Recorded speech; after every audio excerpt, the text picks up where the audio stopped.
নমস্কার, আবারও চলে এলাম সৃষ্টি নিবেদিত কথা হবে গানে গানে চ্যানেল ভিশনের জনপ্রিয় অনুষ্ঠান।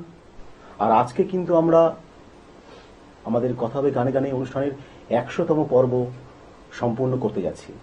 আরেকটা সুখবর, আজকে কিন্তু আমরা যেরকম আমাদের কথা হবে গানে গানে 100তম পর্ব কমপ্লিট করব, তার সঙ্গে সঙ্গে আজকে কিন্তু আমরা পালন করব সেই মহান ব্যক্তি, সুরের জাদুকর, কথার জাদুকর, শ্রদ্ধেয় শিল্পী সলিল চৌধুরীর 100তম জন্মশতবার্ষিকী পালন করব আমরা। আর সেই উপলক্ষে আজকে আমাদের মধ্যে উপস্থিত রয়েছেন একজন প্রখ্যাত, শুধু প্রখ্যাত বলবো না, উনি একজন সাধক বলা যায়। কারণ কেন বললাম সাধক কথাটি, কারণ উনি কিন্তু নিজের কলমের জাদুতে বিভিন্ন রকম কথা এক ভাষায় পরিণত করেছে এবং কবিতায় পরিণত করেছে। তো সেই কবিতা আজকে নিয়ে আমরা চলে এলাম। সঙ্গে আমাদের সঙ্গে রয়েছে আড্ডায় তরুণ কুমার সিং মহাশয়। নমস্কার। আজ সলিল চৌধুরী মহাশয়ের শতবর্ষ জন্ম বার্ষিকী উপলক্ষে তাকে নিয়ে লেখা আমার একটি কবিতা আপনাদের আমি শোনাচ্ছি। আমি আমার প্রোগ্রাম শুরু করছি। কবিতাটির নাম সলিল চৌধুরী স্মরণে। সঙ্গীত জগতের এক উজ্জ্বল তারা হইলেন সলিল চৌধুরী। 2026 18ই জানুয়ারি রবিবার মরা তার জন্মদিন পালন করি। 19 নভেম্বর 1925 জেলা দক্ষিণ 24 পরগনা, গ্রামের নাম গাজীপুর। মাতৃকোল আলো করিয়া সেদিন জন্ম হইয়াছিল এই শিশু। পিতার নাম জ্ঞানেন্দ্রনাথ, বিভাবতী দেবী মাতার নাম। তাদের আশীর্বাদের আলোয় বিকশিত ভারতে সলিল চৌধুরীর সুনাম। তিনি ছিলেন বহুমুখী প্রতিভার অধিকারী। পশ্চিমবঙ্গ তথা ভারতবর্ষের বুকে তাহার লেখা সুরাপিত গান শোনা যায় ভারতবাসীর মুখে মুখে। তিনি ছিলেন চলচ্চিত্র জগতের বাংলা ও হিন্দি গানের গীতিকার। আরও ছিলেন তিনি সঙ্গীত পরিচালক, কবি, লেখক, গল্প ও গণনাট্যকার। তিনি হইলেন জ্ঞানের সাগর। আমি সেই সাগরের এক বালুকণা। তার আশীর্বাদের হস্ত থাকুক মস্তকে মোর, করি আমি এই প্রার্থনা। 5ই সেপ্টেম্বর 1995 কলিকাতায় এই মহানগরীর বুকে মোদের তজিয়া গমন করিয়াছেন তিনি পুণ্য অমৃত লোকে। তাঁর আত্মজীবন এক বিশাল কাহিনী। আমি কতটুকু পারিয়াছি করিতে বর্ণনা। যদি কিছু ভুল ত্রুটি হইয়া থাকে শ্রোতা, নিজ গুণে মোরে করিবেন ক্ষমা। নমস্কার। অসাধারণ, এক কথা বলতে গেলে সত্যি অনবদ্য। আমার জানা নেই যে সলিল চৌধুরীকে নিয়ে আর কজন কবিতা লিখেছেন, তবে তরুণবাবুর কিন্তু এই কবিতা লেখাটা অসাধারণ লেগেছে। আমার মনে হয় দর্শকদের খুব ভালো লেগেছে, কারণ সলিল চৌধুরীর সম্পর্কে তো সবাই জানে উনি একজন গীতিকার, সুরকার। তার যে আরো কত সৃষ্টি রয়েছে এই কবিতার মাধ্যমে কিন্তু আমরা জানতে পারলাম। তো যাই হোক, কথা বেশি বাড়াবো না। আচ্ছা তরুণবাবু, একটা কথা জানতে ইচ্ছা করছে, এই যে কবিতা লেখা, মানে সলিল চৌধুরীকে নিয়ে, মানে এত বড় একজন মহান স্রষ্টা, তাকে নিয়ে লিখেছেন আপনি, মানে নিশ্চয়ই স্টাডি করেছেন, পড়াশোনা করেছেন নাকি? না, পড়াশোনা কিছু নেই। সলিল চৌধুরী উনি একজন মানে গীতিকার, সিনেমা জগতের একজন বড় সেটাই জানতাম, কিন্তু তার জীবন সম্বন্ধে আমার কিছু জানা ছিল না। সামান্যটুকু ওই আচ্ছা নেট থেকে ওই মানে যেটুকু পেয়েছি সেটুকু নিয়ে আমি এটুকু লিখেছি। হ্যাঁ, জানি না দর্শকদের কেমন লাগবে। যাই হোক, পরবর্তী কবিতায় আমরা চলে যাব। সামনে তো আমার নেতাজির জন্মদিন, 23শে জানুয়ারি। একদম নেতাজিকে নিয়ে একটা কবিতা লিখেছি, সেটা আপনাদের আমি শোনাচ্ছি। বেশ। কবিতার নাম বীর যোদ্ধা নেতাজি সুভাষচন্দ্র বসু। ভারতবর্ষের বীর যোদ্ধা ছিলেন নেতাজি সুভাষ। উড়িষ্যার কটক শহরে ছিল তার নিবাস। নেতাজি সুভাষ, নেতাজি সুভাষ, নেতাজি সুভাষ। পিতার নাম জানকীনাথ বসু, মাতা প্রভাবতী দেবী। তাহার গর্ভে ফুটিয়াছিলেন এই দেশপ্রেমিক রবি। তিনি দেশের জন্য তজিয়াছিলেন আপন ভোগ বিলাস। নেতাজি সুভাষ, নেতাজি সুভাষ, নেতাজি সুভাষ। 1897 সালের 23শে জানুয়ারি ভারতবর্ষকে ধন্য করিলেন জন্মগ্রহণ করি। ভারতবাসীর কাছে এই দিন হইল পরাক্রম দিবস। নেতাজি সুভাষ, নেতাজি সুভাষ, নেতাজি সুভাষ। তোমরা আমাকে রক্ত দাও, আমি দেব স্বাধীনতা। আজাদ হিন্দ ফৌজ গঠন করিলেন ভাবিয়া দেশের কথা। তাঁর মৃত্যু দিবস আজ ভারতের কাছে রহস্যের ইতিহাস। নেতাজি সুভাষ, নেতাজি সুভাষ, নেতাজি সুভাষ। নমস্কার। অসাধারণ অসাধারণ, খুব ভালো লাগলো। মানে সত্যি কথা বলতে গেলে নেতাজি সুভাষচন্দ্র বসু তো প্রত্যেকটা মানুষের, বিশেষ করে বাঙালিদের হৃদয়ে একদম বসে আছেন, হৃদয়ে তার আসন। আর তাকে নিয়ে কবিতা এত সুন্দর লাগলো, অসাধারণ। যাই হোক তরুণবাবু, এরপর কি শুনছি আমরা? এরপরে আপনার এই 26শে এই নতুন বছর যে 26 সাল, এই নতুন বছরকে নিয়ে একটা কবিতা আমি লিখেছি। আচ্ছা। সেটা আমি শোনাচ্ছি। নববর্ষ নিয়ে? নববর্ষ। বাবা, আমরা নতুন বর্ষে চলছি এখনো, তো সেই নতুন বর্ষ মানে নববর্ষ নিয়ে একটি কবিতা শুনবো, চলুন তাহলে। কবিতাটির নাম 2026 স্বাগতম। আজ 2026 সালের 1 জানুয়ারি বৃহস্পতিবার। বিশ্ববাসীর তরে প্রীতি ও শুভেচ্ছা রহিল আমার। বর্ষবরণ করিয়াছে বিশ্বের কোটি কোটি জনতা। একে অপরকে পাঠাইতেছে প্রীতি ও শুভেচ্ছার বার্তা। ছুটির দিনে খুশির মেজাজে বাইর হইয়াছে মানুষ। শীতের পোশাক অঙ্গে পরিয়া আনন্দে হইয়া বেহুশ। আলোক সজ্জায় সাজিয়াছে কত গ্রাম শহর ও নগর। চলিয়াছে বিশ্বে মহাসমারোহে বিচিত্রা অনুষ্ঠানের আসর।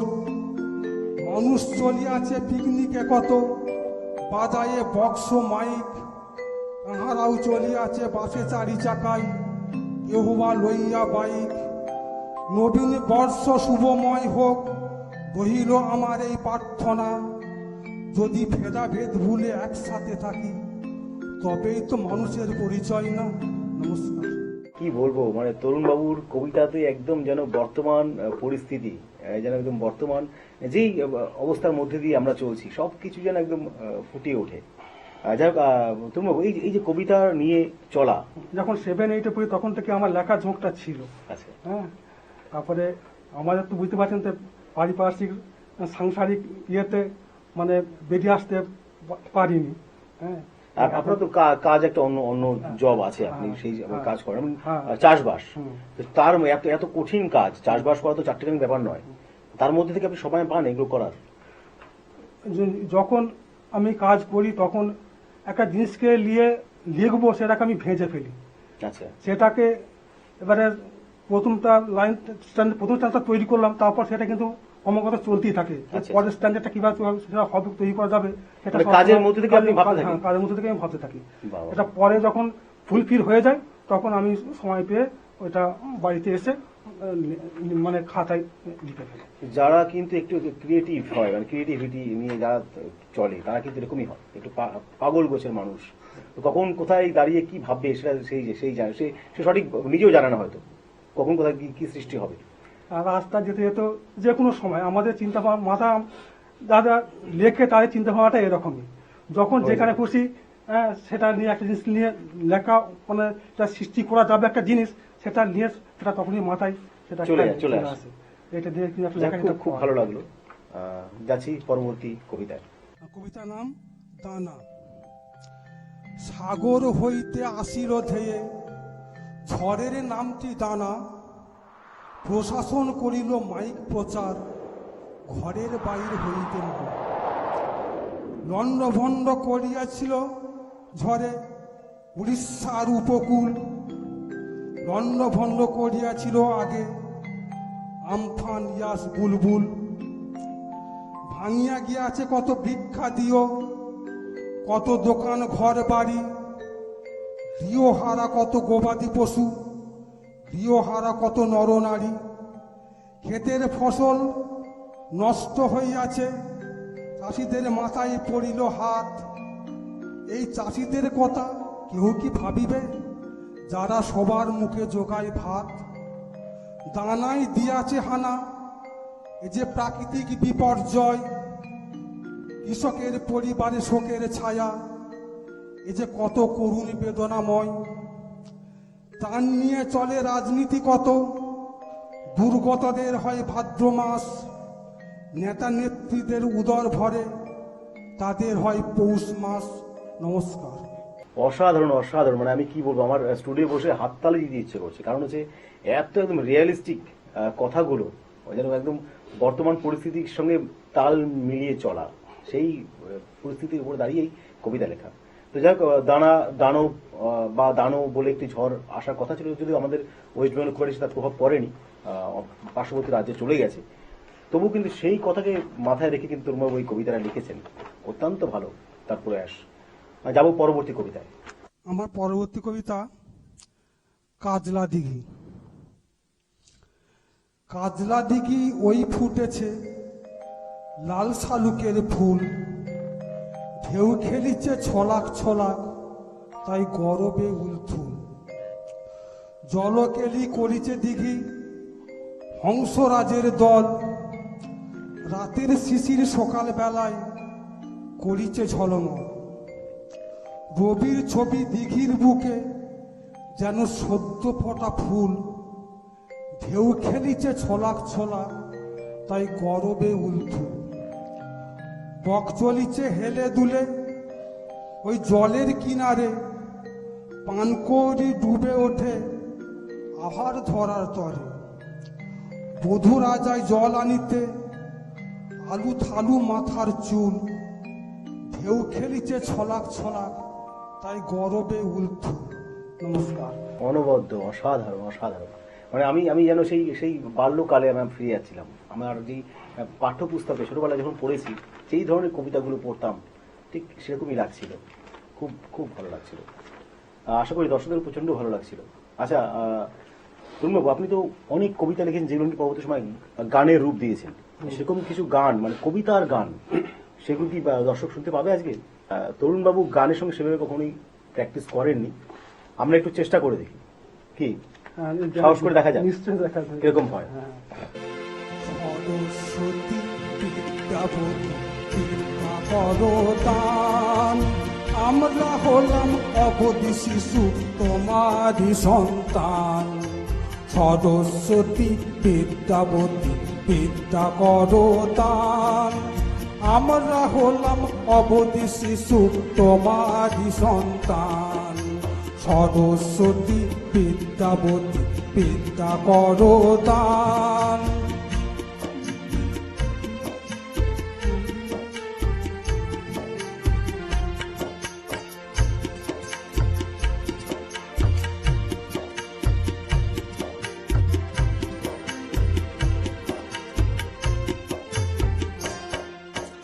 হংসরাজের পিঠে চড়ে এসো ধরণীতে, বছর বছর মাঘ মাসের শুক্লা পঞ্চমীতে।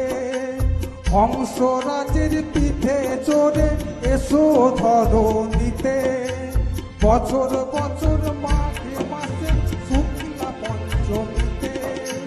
জোড়াত করে সবাই তোমায় করি আহ্বান, জোড়াত করে সবাই তোমায় করি আহ্বান।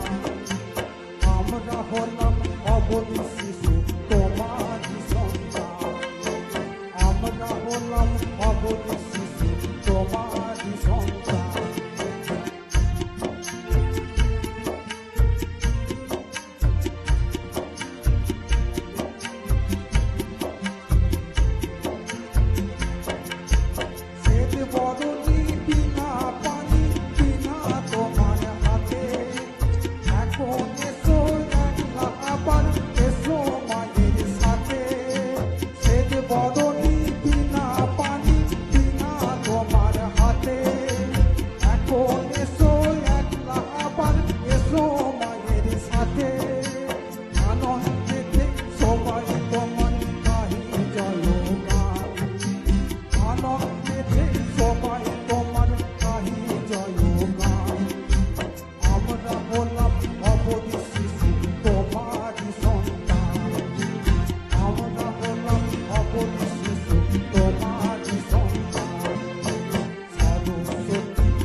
অবধি শিশু তোমারই সন্তান।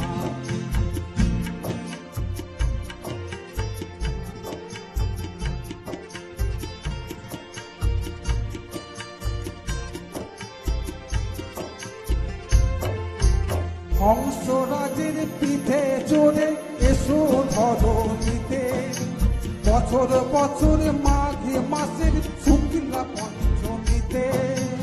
হংসরাজের পিঠে চড়ে এসো ধরণীতে, বছর বছর মাঘে মাসের শুক্লা পঞ্চমীতে। জোরাত করে সবাই তোমায় করি আহ্বান, জোরাত করে সবাই তোমায় করি আহ্বান। আমরা হলাম অবধি শিশু তোমারই সন্তান, আমরা হলাম অবধি শিশু। শ্বেত বরণী বিনা পানি বিনা তোমার হাতে, এখন এসো একলা আবার এসো মায়ের সাথে। শ্বেত বরণী বিনা পানি বিনা তোমার হাতে, এখন এসো একলা আবার এসো মায়ের সাথে। আনন্দেতে সবাই তোমার গাহি জয়গান, আনন্দেতে সবাই তোমার গাহি জয়গান। আমরা হলাম অবধি শিশু তোমারই সন্তান, আমরা হলাম অবধি শিশু তোমারই সন্তান। সরস্বতী বিদ্যা বলি বিদ্যা বরদান, আমরা হলাম অবধি শিশু তোমারই সন্তান। অসাধারণ অসাধারণ, মানে আমি কি বলবো, আমাকে স্টুডিও বসে যেন মনে হচ্ছে হাততালি দিই। মানে তরুণবাবু এত সুন্দর তালে সুরে গাইলেন গানটি। যদিও এই সরস্বতী মায়ের কবিতাটি কিন্তু আমরা আগেও শুনেছি, আগের একটা কিছু শুনেছি, কবিতা আকারে শুনেছি, আজকে কিন্তু গানের মতো করে শুনলাম। আর এত সুন্দর তালে সুরে গাইলেন, অসাধারণ অসাধারণ। আর তরুণবাবুর সঙ্গে যারা সঙ্গত করলেন তারা কিন্তু অত্যন্ত গুণী মিউজিশিয়ান। আমি কি মিউজিশিয়ান একটু আলাপ করে দিই। আমার বাদিকে রয়েছে অত্যন্ত গুণী একজন গিটারিস্ট বাসুদেব ঘোষ, আর তার পাশেই রয়েছে আরেকজন গুণী মিউজিশিয়ান বাবলু সরকার কিবোর্ডে। ডান দিকে রয়েছে আরেকজন গুণী মিউজিশিয়ান রিদমে দেবাশিস চক্রবর্তী। পাশে রয়েছে আরেকজন গুণী মিউজিশিয়ান বিশ্বজিৎ বাইন। তাহলে সরাসরি চলে যাই তরুণবাবুর কাছে। তরুণবাবু আমাদের এখন কি উপহার দিচ্ছে দেখি। এই গানটি একটা দেশাত্মবোধক গান। আচ্ছা, আমি যেহেতু সামনে নেতাজির জন্মদিন আসছে, সেহেতু এই গানটা দেশাত্মবোধক গানটা আমি গাইছি। মানে এটা কি মানে গান, মানে কবিতা নাকি গান? কবিতা প্লাস গান। আচ্ছা আচ্ছা, মানে আপনারই লেখা? আমারই লেখা, বেশ। কবিতা প্লাস গান। শুনি তাহলে, শুনি। ভারতে মাতা করি আছে ভারতে বাসীর আহ্বান, ভারতে মাতা করি আছে ভারতে বাসীর আহ্বান। করিতে হইবে ভাঙিতে হইবে সকল পাষাণ, ভারতে মাতা করি আছে ভারতে বাসীর আহ্বান। করিতে হইবে ভাঙিতে হইবে সকল পাষাণ, ভারতে মাতা করি আছে ভারতবাসীর আহ্বান।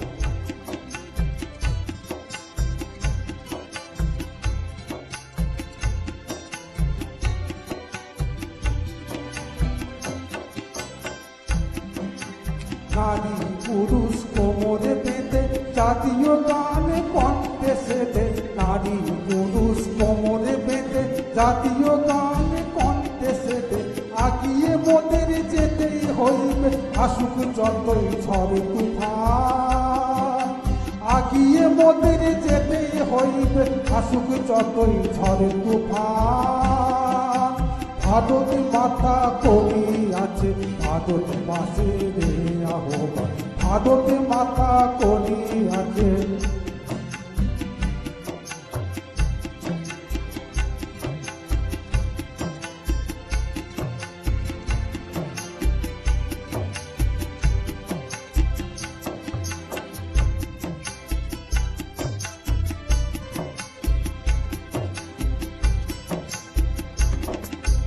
ভিন্ন জাতি ভিন্ন ভাষা ভাষী বাস করি পাশাপাশি, ভিন্ন জাতি ভিন্ন ভাষী বাস করি পাশাপাশি, একই সাথে লড়িব মোরা শুরু করি এই অভিযান, একই সাথে লড়িব মোরা শুরু করি এই অভিযান। ভারত মাতা করি আছে ভারতবাসীর আহ্বান, ভারত মাতা করি আছে ভারতবাসীর আহ্বান। মন্দিরে তার করিতে হইবে ভাঙিতে হইবে সকল পাষাণ, ভারত মাতা করি আছে ভারতবাসীর আহ্বান, ভারত মাতা করি আছে ভারতবাসীর আহ্বান, ভারত মাতা করি আছে ভারতবাসীর আহ্বান। এক কথায় অসাধারণ, অনবদ্য, মানে কি বলবো, এত সুন্দর গান। আমার মনে হচ্ছে না তরুণবাবু মানে একজন বাচিক শিল্পী, মনে হচ্ছে সঙ্গীত শিল্পী, মানে যেইভাবে গানটা একদম অর্ডারগুলো মেনটেন করে গাইলেন।